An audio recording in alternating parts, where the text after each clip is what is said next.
Hi everybody, I'm Ryan, and today we're going to talk about Jeskai Control in Standard. It won the RC Minneapolis, and it is a very, very, very powerful control deck, and becoming the premier control deck for Standard. So let's jump into it. What is it? Jeskai Dragon is coming? Oh, and he plans on like controlling us all and putting us out of our misery. I mean, I'm okay with that. Like the current establishment isn't doing very good. Oh yeah, that's a big dragon. Shit. This is Jeskai Control. We're going to talk about the deck. I mean, effectively what this deck is attempting to do is what every other control decks. Wipe the board with, these board wipes, draw a bunch of cards, kill the things that enter the battlefield, and really take over the game with these powerful dragons like Shiko, Meringue River Regents, and honorary dragon Beza, the Bounding Spring. And then kill with those creatures that also pull you farther ahead in the game. As far as the mana base goes, it's just Jeskai lands, a lot of enter tapped lands, which is a little sketchy, but also these enter tap lands kind of filter our draws. We're playing a Quarry Mountain Monastery. It is a land that enters tapped unless you control plains or an island. Pretty easy for this deck to do. And we can tap it to add a red, or you can pay 4 mana and tap it and exile top card of our library. Until the end of your next turn, you may play that card. Very good if the game is going super, super long and you just need to dig indefinitely, even though you're devoting a lot of mana to it. We're playing 3 steps ahead. 3 steps ahead is a 1 mana instant, however, has Spree. We're going to pay an additional 2 to counter target spell, pay an additional 3 to create a token that's a copy of target artifact or creature you control, and you pay 2 to draw 2 cards, then discard a card. Worse, this card is a cancel, which is totally fine. However, like in the deep late game, top decking this card and then like countering something and also drawing 2, then discarding a card for 5 mana is super, super powerful. And it has these like kind of side effects where you can copy a Beza and gain more life if you need to, copy a Shiko. These are legendary, so you'll have to sack one, but you still get the end of the battlefield effect. Copy a Meringue River Region is absolutely disgusting, but the issue is having to pay 3 mana for it to be relevant at all, and then it's only a little good.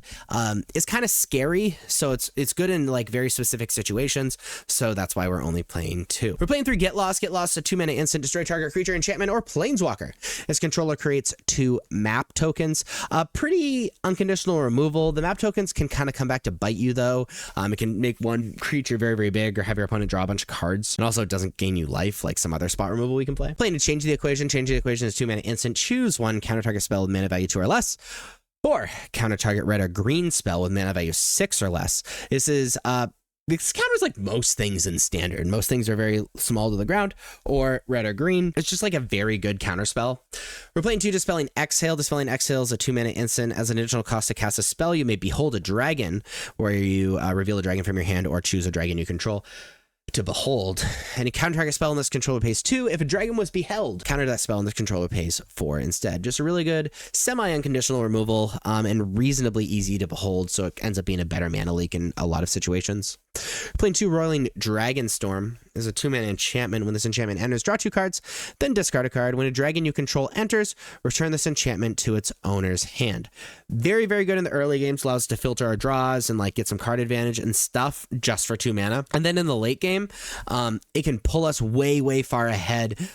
Combining this with like a Shiko return to the hand, be able to replay it and draw some more cards, or even Meringue River Region. We're playing 4 Lightning Helix. Lightning Helix is a 2 mana instant. It deals 3 damage to any target. You gain 3 life. Very good. Burning the opponent, being a Lightning Helix, Shiko Lightning Helix. I see a lot of games ending like that. But also very good against the aggressive decks, being able to gain life and also kill their creatures. Playing 2 Split Up. Split Up is a 3 mana sorcery. Choose 1 destroy all tap creatures, destroy all untap creatures. Most of the time, against the decks that Split Up is good against, the creatures often have haste and they're immediately turning them sideways. And so very often this 3 mana just wipe the board. However, a lot of those decks are playing Quarry Steelcutter, and Split Up does not get rid of Quarry Steelcutter, so that's definitely an issue. We're playing 3 Temporary Lockdown. Temporary Lockdown is a 3 mana enchantment. When this enchantment enters, exile each non-land permanent with mana value 2 or less until this enchantment leaves the battlefield.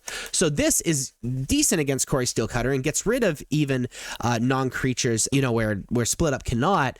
The issue with this is that the Prowess decks and a lot of other decks are playing into the Flood Maw, and a very common play pattern is temporary lockdown, wipe your board, and then they wait a few turns, and then on your end step, when they see an opening into the Flood Maw temporary lockdown, they get all their things back, untap, and then Jeskai dies. So Even though Temporary Lockdown is on paper a way better board wipe than Split Up, it can be really sketchy if the game goes long and you're unable to close out the game or protect Temporary Lockdown. We're playing poor Stock Up. Stock Up is a 3-mana sorcery. Look at the top 5 cards of your library, put 2 of them in your hand, the rest at the bottom of your library in any order. This is our primary card advantage engine. This is insane. This is just like a slightly worse dig through time.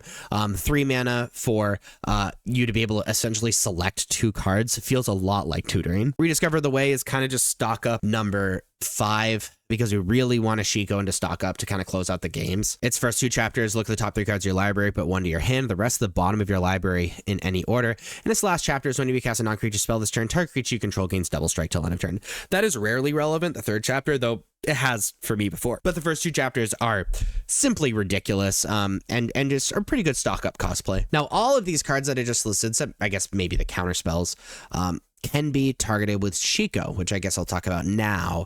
Shiko's a 5-mana 4/5 with flying and vigilance. It's a dragon, so it can be beheld. When it enters exile, target non-land card with mana value 3 or less from your graveyard. Copy it, then you may cast the copy without paying its mana cost. So this includes Stock Up. This includes these sagas, though the saga will be a token. This includes the Temporary Lockdown you can cast, but again, the Temporary Lockdown that'll be on the battlefield will be a token of Temporary Lockdown. And this is the way that you turn the corner in most matchups, is Shiko copying one of these things to either wipe the board or pull farther ahead with card advantage, and then you have a threat and either a bunch of cards or a clear board, and you just kind of win the game. Bounding Springs is a 4-mana 4/5. When Beza enters, create a treasure token. If an opponent controls more lands than you gain 4 life. If an opponent has more life than you, create 2 1/1 bluefish creature tokens. If an opponent has more creatures than you, draw a card. If an opponent has more cards in hand than you. So this is a great catch-up card, but the biggest reason we're playing this is so we don't get aggroed out before we take over the game as the control deck. It's a big creature for 4 mana, big butt, and also can create 2 more blockers and gain life against these aggressive decks.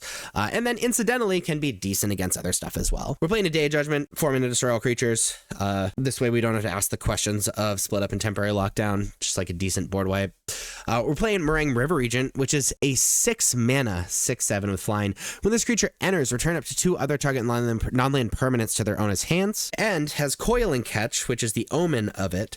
For 4 mana, draw 3 cards, then discard a card. So in the mid game, this can kind of pull us ahead with Coil and Catch, and then in the late game can pseudo clear our opponent's board, maybe reset a Shiko or a Beza or a Temporary Lockdown, and be a crazy threat on its own. And then we're playing a Jeskai Revelation. Jeskai Revelation is a 7-mana instant. Return target spell or permanent to its owner's hand. Jeskai Revelation deals 4 damage to any target. Create 2 1/1 white monk creature tokens with prowess. Draw 2 cards, you gain 4 life. This can really just pull us way ahead in those matchups that are going super long. This can just kind of be the death knell that we are able to cast. So in this main deck, again, we're drawing a ton of cards, countering stuff, killing stuff, trying to survive until we can take over the game with one of these dragons that will either either clear the board or have us draw a bunch more cards and then also be a threat in and of itself. As far as the sideboard goes, we're playing 2 Authority of the Consuls. Authority of the Consuls, 1 mana enchantment. Creatures your opponent control enter tapped. Whenever a creature an opponent control enters, you gain 1 life. Really good against the aggressive decks and kind of turns off haste, which is awesome. We're playing 2 Kutziel's Flankers, a 3 mana 3/1 with flash. When this creature enters, choose 1. Put a +1/+1 counter on this creature for each creature that left the battlefield under your control this turn. That is the one we're almost never going to do. You gain 2 life and scry 2 and exile target player's graveyard. So this is really decent graveyard hate, being able to just get rid of the whole graveyard at instant speed. And you can gain 2 life and scry 2, which is also like totally fine against decks where you feel like you need more threats or gaining life is good. Playing a Lauren in third path, 3 mana 2/1 with vigilance. When Lauren enters, destroy up to 1 target artifact or enchantment. You can tap it to have you and target opponent each draw a card. Great artifact enchantment hate. We love it. Playing 2 Negate. Negate is a 2 mana instant counter target non-creature spell. Really good against decks that are playing powerful non-creature spells like the Mirror Match or something. Playing 2 Tishana's Tidebinder. Is a 3 mana 3/2 with flash. When this creature enters, counter up to 1 target activated or triggered ability. If an ability of an artifact, creature, or planeswalker is countered this way, that permanent lose all abilities for as long as this creature remains on the battlefield. This is very good against Aberonoculus, very good against Corey Steelcutter. There's a bunch of other triggered abilities, but those are the big ones that we can just kind of turn off. Really good against Shiko. Tishana's Tidebinder is very good against a lot of decks. Playing 2 Jace Perfected Mind is a 4 mana planeswalker that starts at 5 loyalty. It's completed, so we can pay 2 life instead of that 4th mana However, it will enter with 2 less loyalty. Its +1 is until your next turn, up to 1 target creature gets -3/-0. Its -2 is target player mills 3 cards. Then if a graveyard has 20 more cards in it, you draw 3 cards, otherwise you draw a card. And its -X is target player mills 3 times X cards.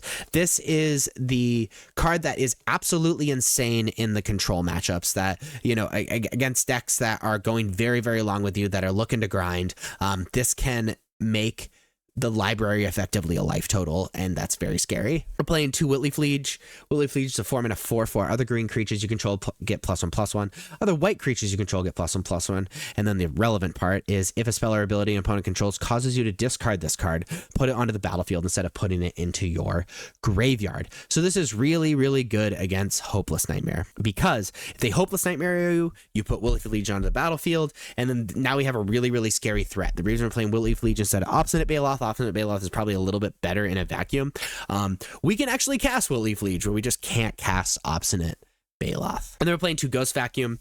It's a 1-mana artifact. We can tap it to exile target card from a graveyard. You can pay 6 mana and tap it and sacrifice this artifact to put each creature card exiled with this artifact onto the battlefield under your control with a flying counter on it. Each of them is a 1/1 spirit in addition to its other types. Activate only as a sorcery. This is our graveyard hate for 1 mana, which is awesome, but also that upside, being able to pay 6 mana and sacrifice it, can end games for sure. So that is Jeskai Control in Standard. If you liked this video, please be sure to like and subscribe. Check me out on social medias. Links are above me and in the description. Thank you so much for watching. I'll see you next time. Bye-bye.